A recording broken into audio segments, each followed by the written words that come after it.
Pada video kali ini, kita akan membahas mengenai hukum filsafat, di mana hukum ini akan mengkuantisasikan hubungan antara rapat fluk magnet dengan sumber dari medan magnet itu sendiri, yaitu arus.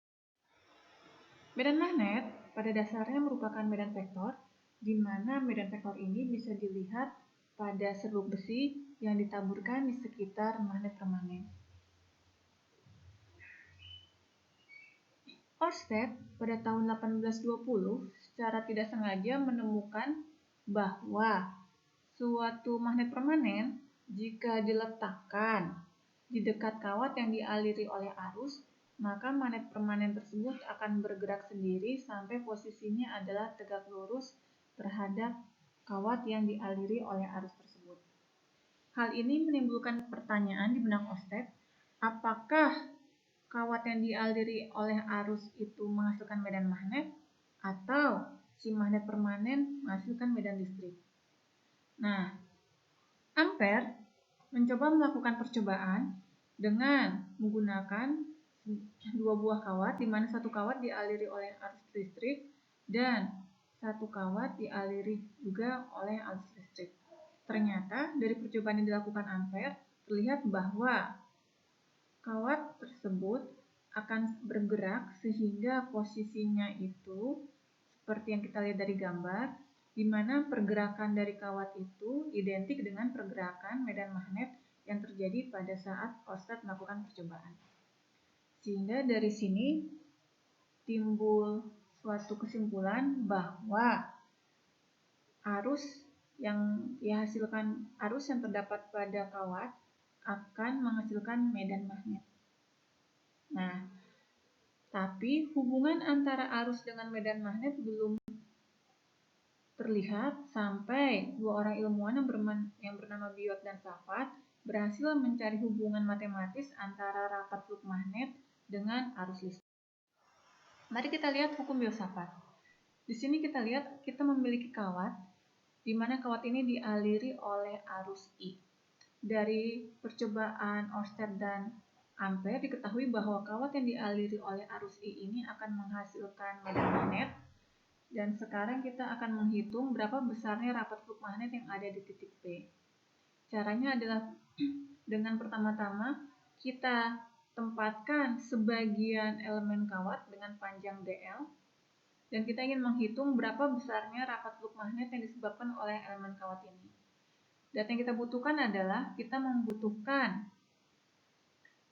jarak, ini adalah vektor R. Vektor R itu adalah vektor dari elemen kawat sampai ke titik pengamatan, di mana nanti akan kita lihat bahwa antara vektor R dengan vektor dl ada sudut sebesar alfa. Berdasarkan percobaan dari Biot-Safat diketahui bahwa magnitud dari rapat fluk magnet yang disebabkan oleh elemen kawat besarnya adalah seperti kita lihat pada persamaan di slide, di mana magnitud dari rapat fluk magnet sudah kita lihat notasinya adalah dB, magnitud dari dB. K adalah konstanta proporsionalitas, di mana ini adalah konstanta proporsionalitas untuk medan magnet, di mana untuk medan magnet K sama dengan μ0 dibagi 4V, di mana μ0 adalah permeabilitas udara yang besarnya seperti kita lihat pada slide. I adalah arus, R adalah jarak antara titik P dengan elemen arus, dl adalah panjang elemen kawat, dan alfa adalah sudut yang terbentuk antara elemen kawat dengan vektor R atau vektor satuan dari R yaitu vektor AR. Nah, sekarang kita lihat. Karena yang namanya rapat fluk magnet itu merupakan suatu vektor, pasti dia punya magnitud dan dia punya arah. Magnitudnya sudah kita lihat di slide yang sebelumnya. Nah, sedangkan arah dari vektor rapat fluk magnet adalah tegak lurus terhadap vektor IDL dan vektor AR. Sehingga dari dua buah keterangan ini, maka rapat fluk magnet sama dengan bisa dikatakan sebagai μ0/4V yaitu K dikalikan dengan I dikalikan vektor dl cross vektor AR dibagi R². Karena kita tahu bahwa dl cross AR identik dengan magnitude dl dikalikan magnitude AR sama dengan 1 dikalikan sinus alfa.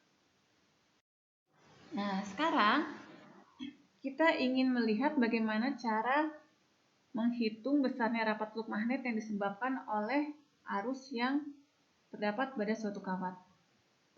Langkah pertama adalah menggambarkan posisi kawat dan arus dan titik yang akan dihitung rapat teluk magnetnya. Yang kedua, menentukan posisi dari I.dl. Yang ketiga adalah seperti ini. Keempat dan kelima.